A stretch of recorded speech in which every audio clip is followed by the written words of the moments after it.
మహాలక్ష్మి ఆరాధనలు అభూతి మసమృద్ధించ సర్వానిర్ణతమే గృహాద్. అభూతి అసమృద్ధి. అభూతి అనేది సరిపోవట్లేదు, అసమృద్ధి లేదు లేదు లేదు. అలక్ష్మి స్వరూపాలు మాట ఇవన్నీ. ఇవి తొలగాలి అంటే లక్ష్మీదేవి ఉండాలి. అలాంటి పదాలు లేకుండా సమృద్ధి అనేది మనకి కలిగే విధంగా లక్ష్మీ అనుగ్రహం ఉంటే ఎంతటి సిరివంతుడైనా కూడా ఆవిడ అనుగ్రహం లేకపోతే భిక్షగాడు అయిపోతాడు అన్నమాట. సెకండ్ కాలంలో ఏమీ ఉండదు, అంతా తుడుచుకుపెట్టుకుపోతుంది. సిరిత వచ్చును అన్నారు. అందుకే ఏది ఎలా వచ్చిందో తెలియదు, ఏది ఎలా పోతుందో కూడా తెలియట. లక్ష్మీ అనుగ్రహం అనేది అంత ఉత్కృష్టమైంది.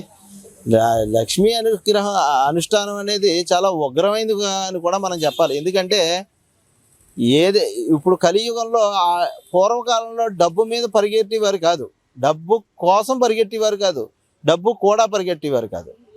కానీ ఇప్పుడున్న మానవులందరూ కూడా డబ్బు కోసం, డబ్బు మీద తాపత్రయం, డబ్బే జీవనం. ఈ డబ్బు అనేది కొంత మటుకేగా ఇచ్చేది అమ్మవారు చాలా ఉన్నాయి. ఆయుష్ కావాలి అంటే లక్ష్మీదేవినే ఆరాధించాలి. ఆయుష్ ఇచ్చేది లక్ష్మీదేవి, ఐశ్వర్యం ఇచ్చేది. అభూతి అసమృద్ధి లేది అంటే అంత సమృద్ధి ఉన్నట్టే కదా అక్కడ. అటువంటి ఆరాధన శ్రీ సూక్తంలో చాలా గొప్పగా చెప్పబడి ఉన్నాయి. లక్ష్మీ అమ్మవారి వర్ణన, ఆవిడ రూపము, ఆవిడ ఇచ్చేటువంటి ప్రతిఫలాలు ఇవన్నీ కూడా.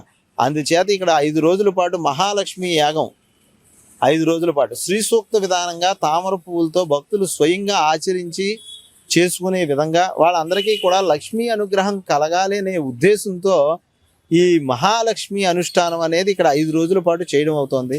ఈ లక్ష్మీ అనుష్ఠానాన్ని ఆ తామర పువ్వు అంటే ఏంటి? పద్మప్రియే పద్మిని పద్మహస్తే పద్మాలయే పద్మదళాయుధాక్షి.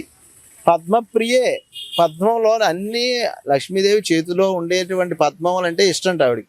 పద్మప్రియే పద్మిని, ఆవిడ కూడా పద్మం యొక్క పద్మం ఎంత సుందరమైన ఆకారంలో ఉంటుందో ఆవిడ కూడా అంత సుందరంగా ఉంటుండే. పద్మప్రియే పద్మిని. పద్మహస్తే, 2 పద్మములు చేతితో పట్టుకుని ఉంటుంట. పద్మహస్తే పద్మాలయే, ఆవిడ ఆలయం కూడా పద్మమే. అందులో బిందు అంటే బొడ్డు ఉంటుంది తామర పువ్వు మైలో, ఆవిడ పీఠం అది అనుకోవాలి మనం. ఆవిడ ఆ పద్మాలయే పద్మదళాయుధాక్షి. ఎన్ని రేకులు ఉంటాయి? సహస్రాధిక రేకులు ఉంటాయి తామర పువ్వులో. లెక్కెట్టడం కూడా లెక్క పెట్టలేం.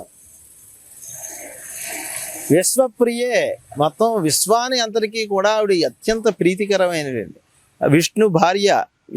విశ్వప్రియే విష్ణు మనోనుకూలే. మహావిష్ణు అనే ఆయన ఈ జగత్తంతని నడిపేటటువంటి మహావిష్ణువు యొక్క అనుకూలంగా ఆవిడ వ్యవహారం చేసి మన అందరికీ కూడా సిరి సంపదలు అనేది చేకూర్చే ఆవిడ మహాలక్ష్మీదేవి. ఆ లక్ష్మీదేవికి 5 రోజుల పాటు కూడా ఇక్కడ మిక్కిలి విశేషంగా జరుగుతుంది. అది చూడటమే గొప్పతనం. అది ఆచరించి ఉన్నాం కాబట్టి దాని ఫలం మాకు తెలుస్తుంది. అందుకని చెప్తున్నాం మాట.